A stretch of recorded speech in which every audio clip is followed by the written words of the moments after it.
Yeah, so let me know what you want to know. Yeah, cool, man. Okay, so I wanted to ask you in your video, right?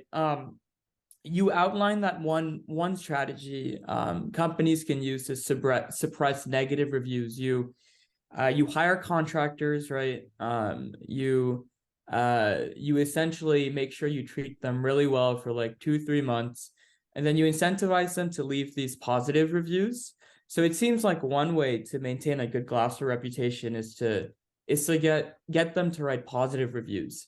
Based on my research, I've seen that Glassdoor has like their own community guidelines, right? And you can file appeals against reviews that may violate these guidelines. In your experience, have you ever filed these appeals? Is this something clients come to you in regard to doing? Or is it more like the former, where you're basically just helping them get their employees to write positive reviews and therefore kind of suppressing the negative ones? What's more common? Well, so depending on the reputation management campaign, we're going to see, really different requests. When it comes to, like, I'd say the main case we get is individuals or companies will come to us and they'll say, we just got a random influx of negative Glassdoor reviews all of Yeah. a sudden. And this can be one of two things. And we've suspected and we've seen both. There's no way of 100% deducing, who has left this review, but generally we'll get a story from a disgruntled employee. That will be a Yeah. story that the company recognizes. And then shortly after that, 5, 6, 7 anonymous negative reviews come in a day or two after that one. And so we Wow. usually say, like, hey, okay, this person was upset. Then one of them made a bunch of accounts. And usually what you'll notice is that will disappear. Like the negative reviews of the maybe like if they leave another 7, 5 of the 7 will disappear. No problem. But the issue happens when either that person knows what they're doing and they have a vendetta against the company. So they might go ahead, change their IP address, use we have people who go through a lot of effort, to destroy a company. And so in that case, we'll have clients say, what do we do now? Because maybe this is one employee, this is a few employees. We've seen instances where they've suspected it's a competitor company, right? Mm. So in those cases, what we often recommend is to get reviews in the most organic, authentic way possible and have a repeatable process where you can gather those reviews. So we'll look internally to, even, if you're an executive at a company or if you play any role within a company, you can leave a review. So I would start there. I would look at, employees that are satisfied. If you're gauging, employee satisfaction, reaching out to them, getting them to do it. So I'd say, yeah, it's kind of twofold. Like it's clients that will come to us for the repair and clients also will ask us just to identify like who's leaving these comments. Absolutely, yeah. And some of these clients that come to you for repair, right? Have you ever been in a situation where you've seen a review, you personally are like, wait, this isn't necessarily foul play. This is like the person's actual experience at this company. Like the company was just a toxic environment. In those cases, my question isn't more so around the ethics of it because I can understand, a business's best interests. But from your perspective, right, from a reputation management agency's perspective, when you see a review like that and you're asked to take it down, how do you go about that? Are you going to maybe push back and say, hey, this person's experience here looks legitimate. We can still get an influx of positive reviews for you. Maybe that'll suppress it. Or are you thinking, no, this is my client's demand. I act in their best interests. I'm still going to try and get this taken down. Um, well, what I would say is there's no way for us to remove the negative review. Like there's nothing I can do to get it to go away. And if we were to flag a review that is legitimate, Glassdoor would just say, no, this is a real review. And there's easy ways to see that: the IP address that it comes in, the language that was used, was it similar to previous comments? Is it a duplicate? Is it using the same sentiment? Like companies that get negative reviews generally can't remove them. So what our goal is to kind of accentuate the positive experiences within a company, because Right. while it's very easy, for one employee to have a toxic experience, but that won't necessarily mean the whole company is toxic. So I still think, coming from a journalism background, it's a relevant part of the narrative.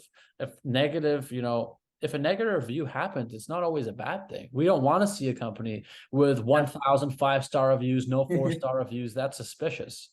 So Yeah.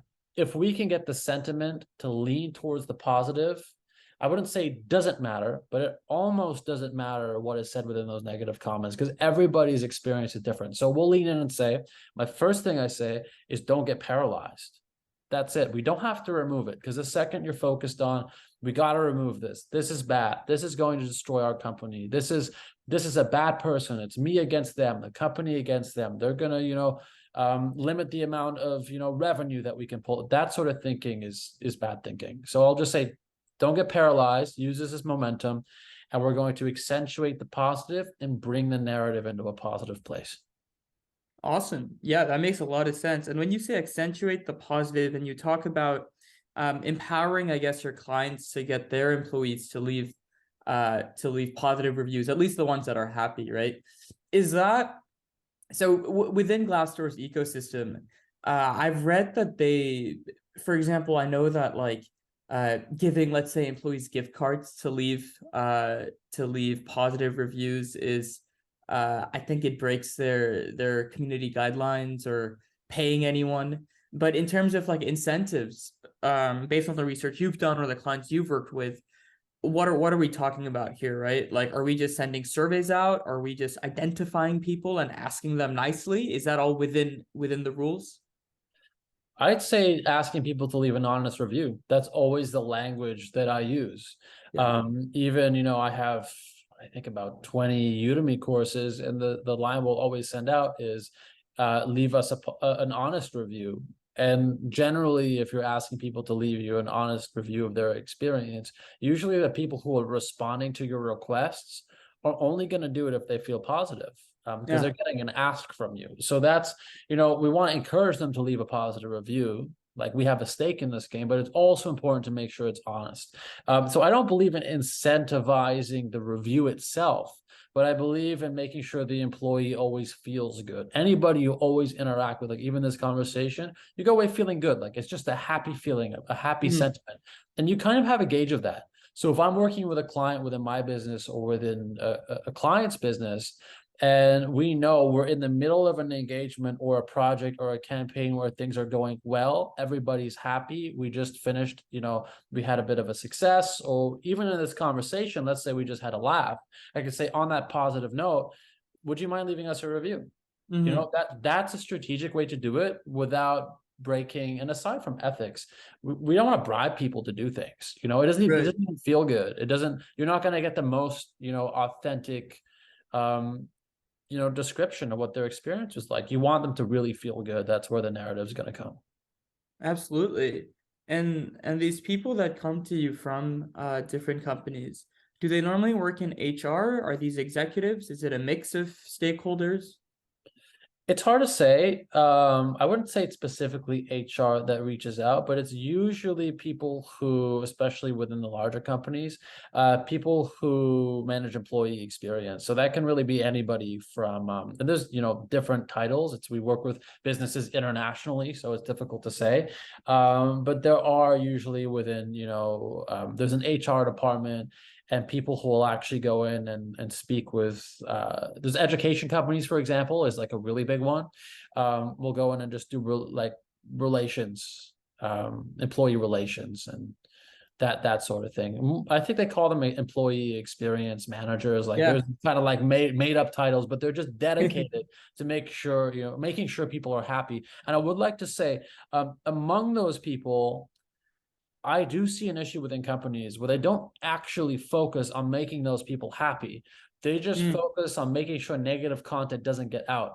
But that's not the right way to do it. If you just make sure they're happy, no negative, well, at least in the most minimal way, you're not going to have any negativity leak out. So it should just be focused on making sure your people are happy. Right. I mean, yeah, making sure your people are happy is their literal job to do, right? But I think a lot of these people, they think short term, right? As you said, I think you used the correct word. You used the word paralyzed, right? They see one review, they get really paralyzed, and then they're like, that's what I want to focus on. I want to make sure nothing else leaks. Versus the long term, more sustainable mindset of, hey, let's put in systems in place, right?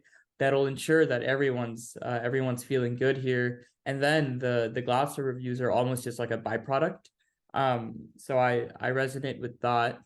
One thing I wanted to ask you about as well, if you go on websites like Upwork or Fiverr, right, you have a host of these freelancers, often based in like nations all around the world, actually, like Pakistan, Nigeria, um, who offer online reputation management services. You obviously run one. You have a great firm. You've been doing this for a while. You obviously know what you're talking about. That's very apparent. How do you think about these small competitors that keep popping up on these freelance sites? And how do you think about pricing? Because what I found really interesting is that like a lot of these freelancers will charge maybe $100 per review taken down, or they might work on a retainer as well. I went on your site and I saw some of your prices for some of your other services, and it looks like it can go up to like, you know, the tens of thousands of dollars for general reputation management agencies. I don't know what like a Glassdoor project scope might be. But in terms of pricing and value, how do you tend to differentiate as opposed to just, you know, a Joe that pops up on Fiverr or Upwork? There's so many components. Like reputation management is like an onion. There's the suppression of the negative content or the removal of the negative content. Like those are two completely different things. So I'll get a little bit into the firms. You have firms that are just contingency based. And because they cannot ever remove every link, they're going to charge you an exorbitant amount just to remove a single link. So let's say you have negative content, page 1 to 10. What these firms are great at is they might remove 2 of those links. They might charge you $10,000 per removal, which is very high. But then you have the other 8 pieces of content on that first page. You pay them tens of thousands of dollars, and then they leave. And what do you have? Negative content on the first page still.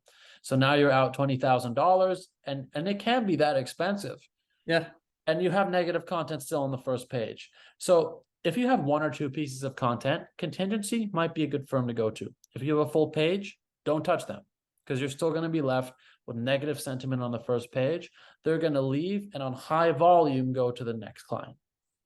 Then you have suppression. And suppression, when we're suppressing content, we call it suppression, but what we're trying to do is to get positive content to rank first. And I think everybody has the right to do that. You have the right to try to own Google's real estate. If Google determines with their algorithm your content is more informative, more about you, and we group content like in pillars. So if we want to rank content about you and let's say journalism, we'll create maybe 5 articles and make sure journalism is the central focus. So Google understands you're about journalism. So that's one thing we have to do. We have to make sure the content that we write comes across it's grammatically correct, it's valuable, it's not fluffy, it doesn't make you look bad, it doesn't look unprofessional, we put it on the right websites. All these different things need to be considered. So back to your initial question, when you're paying somebody like $200 or $300, there's nothing to justify that sort of price, because we're looking at writing like upwards of 5,000 to 10,000 SEO optimized words. We're putting those on high domain authority websites, so we're paying flat fees for the guest posts. So that money is going to come from whatever we're charging. If you're not paying that, that person's going to put you on Medium. They're going to put you on like Daily Video, Vimeo, a bunch of spam sites. And it's going to look bad. It's not going to be written. We don't just write in, not only coherent, interesting, not just the English language, but let's say you're in Nigeria, we're going to write in UK English. If you're in the US, we're going to write in US English. If you're in the UK, we're writing UK English. If you're in Australia, similarly, Canada, Australia, and UK English. So we're making sure like we have those factors. We're using a .co.uk domain to rank your content if you're in the UK, but also a mixture of .com because it's trusted secondarily to .co.uk. We're using social platforms. I'm making sure the content that we create, let's say we do this interview, we're going to take that, put that on social platforms, make sure the hook is in there. So that's why it really costs thousands of dollars. It costs a lot of time. We're taking money out of the retainer to pay for your publications. So we don't really see them as competitors either. We've had people on Fiverr take thumbnails from our videos to market their service. They're just casting a wide net because it's niche, it's popular. They're trying to make a quick buck off of it, but I wouldn't trust them. You wouldn't trust them, yeah. Yeah. And why do you think they get into this? Like, why are they trying to make a quick buck off of like reputation management? Is there something about this field that is very lucrative in the sense that I mean I understand you can charge a lot. Do a lot of amateurs get into it thinking it's easy to do? Is that something you see? I wouldn't say it's easy to do. It's easy to sell Yeah. because people who are looking for reputation management are desperate. And when people see that, hey, the service is not too expensive, I might as well try it. But it can oftentimes make the issue worse because it can look like spam. The reason why they get into it is any smart marketer who doesn't work hard is going to try to look for shortcuts because they're Yeah. working for themselves and not for their client. That's a really big issue in service-based industries. And what they're seeing is, hey, reputation management is still fairly low competition, high enough interest, and Fiverr has a natural organic marketing capability. Websites like Udemy, Skillshare, Fiverr, if you have a unique keyword or a long tail keyword on that site, you don't have to do any marketing. You're just going to get the clients. So if I put video editing, that might not do well on Fiverr because it's so high, it's highly saturated. But if I do how to remove your mugshot from Google, that's like no one's really searching that, but everybody who does, the 100 to 200 who do, versus Yeah. maybe the 10,000 who look for video editing. Out of that 200, I have like 50 potential buyers who are willing to spend hundreds of dollars. And Fiverr, because it's very high domain authority, ranks well on Google, ranks well within the platform. Anyone searching is going to get what I'm feeding them. So they do it because it's low competition. It's an easy sell. It's going to rank very well organically because it's not too high competition. And they're trying to take advantage of people. And they're trying to take advantage of people. Yeah, absolutely. I'm sure about that. Do you still have time? I know we're 5 minutes. Yeah, all the time you need. Cool, man. I appreciate that. This is super interesting. I guess my next question. How did you so I looked up your LinkedIn and it looks like you have a journalism background from university. That's awesome, man. How did you decide to start this firm? Like how did you decide to get into this? Well, the journalism I always loved because I love speaking to people. I did a radio co-op when I was about like 15. And so I was on the radio from age 15, interviewing local politicians for municipal election interviews. There's anybody that I thought was a hero of mine, I would try to get them on the radio for Yeah. a conversation and use the radio to pull them in so I could have that conversation because it was Yeah. like I can have all the conversation I ever wanted, and now I have a reason because there's no Yes. reason why you can just call a first Canadian who walked into space and say, "Hey, let me speak to you for no reason." Now I had a reason, so that was why I loved it. And I thought, hey, this journalism thing is going to let me talk to people who I've really looked up to. It's going to let me, inform people. It's a lot of fun. I just liked it for that reason. So while I was doing my degree, I needed to make some, extra money. I was having some financial struggles, so I thought, hey, I need to get a job. And I thought, because I was lucky actually when I was in high school, I had one of Canada's top authors. His name is Sigmund Brouwer. He came to my school. He gave a presentation. I think I tweeted him. He said, "You have this YouTube channel. You're doing radio. Why don't you make some videos for me?" So he taught me how to freelance. He would send me his video projects. I traveled with him to schools across Canada. I did videography for him. So that was really, showing me that I can get paid. And also he was sending me clients. So I thought by the time I was, 18, 19, I had to make that extra money.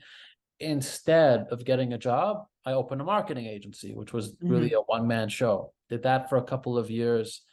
And then I had someone reach out to me. He was a gym instructor and personal trainer at a gym. And I think he had a tax evasion file and he had done stunt driving on the highway in his younger years. And he said, this was, stupid things that I did, but it's affecting me. I go to the gym, people Google me, I go on a date, I get Googled. Like all of this stuff is really negative and it's affecting my life. So he said, can you remove it?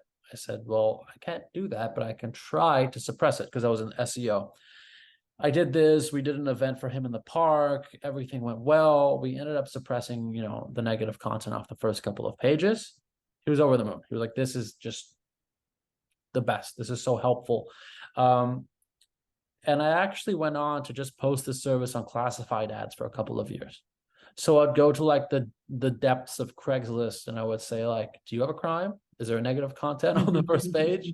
Are you trying to get a job? Like these sort of things, because I believe people deserve a second chance, you know? And it's Yeah. kind of I got a lot of pushback for this because it's more of like, you know, people saying, you know, like helping criminals, but I don't believe that. I think once somebody served their time and, you know, you want to get a job, you have a family, why do we make those people, you know, not economically viable and tell them, you know, you're not worth it anymore. So did that for a while. I made videos on the topic, and then I noticed like after there were like 5, 6 videos out there, I would get a few emails a month.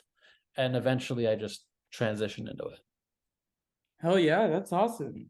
You seem to be very knowledgeable and passionate about your industry. So that's always fun I love to it. talk to someone like that. Yeah.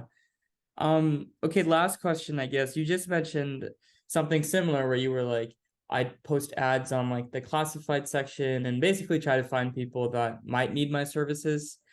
Going back to Glassdoor, um, will you in your sales process ever try to identify companies that might have poor Glassdoor reviews and then work backwards from there to reach out to them and say, hey, you probably want a negative review suppression strategy in place, or some form of like positive review strategy in place? Is that something you guys will do, or is more of your clients coming in inbound mainly? I'd say almost 100% are coming in inbound. And we have Wow. tried, and for the first few years, like for the first 5 years, we did no cold outreach, like literally nothing. Like we'd have people who come in, and it wasn't even until like the 4th year that we started doing email marketing to the people who came in as leads. Like we Yeah. would say here, like the same way you ended up on the calendar, we would say, you know, book a calendar, you know, conversation. If you want to chat, great. And if they don't, we just never follow up again. Yeah. So we never had a really pushy approach. So we would get clients emailing us, and we did that for a number of years. And then we did the email marketing. We started getting more clients from the pool who emailed us, which, you know, every business should do. So it has kind of just developed, you know, by itself with more and more people. And I just focused on, hey, I like making the content and the information. So I just kept doing that. And we never had to cold outreach. Then we realized we're getting a certain, you know, we're getting individuals mostly. We get maybe 3 to 5 larger corporations a year, but something like we're working with anywhere 8 to 12 individuals a month. Usually it's more like 8 or 9. And we said like, hey, there's this whole corporate component that we could be servicing too. So Glassdoors fell under that. We had companies who were naturally asking for that. In terms of reaching out to them, we do reach out to startups, companies that have recently IPO'd, eco-friendly companies, companies involved in Yeah. corporate social responsibility that just don't know how to get press for the great things that they're doing, which I think should be, you know, encouraged. And Glassdoor reviews. So while I would say we haven't reached out to companies with negative Glassdoor reviews, it is a potential thing we would do in a cold outreach. But mostly, I'd say most of our success has just been putting out valuable content. Yeah, and I can see that. I can see that on YouTube. I can see that on your blog. So that's awesome. And of the 3 to 5 larger corps you might work for per year or service for per year, how many of them are also including Glassdoor as part of like their ask to you guys? Is that maybe half of them, maybe one, or is that more than Say that? less than half. Less than half. There's a lot of the people that come to us might be like smaller supplement companies of like 5 to 8 employees that are doing very large volume but are very lean businesses. So they don't really have this very like corporate identity Right. that a company using Glassdoor might. But then again, we've had a few education companies that are larger and they have massive, you know, influx of Glassdoor reviews. So I'd say it's definitely less than half. Fascinating. Cool. Okay, that's all the questions I had. You were super helpful.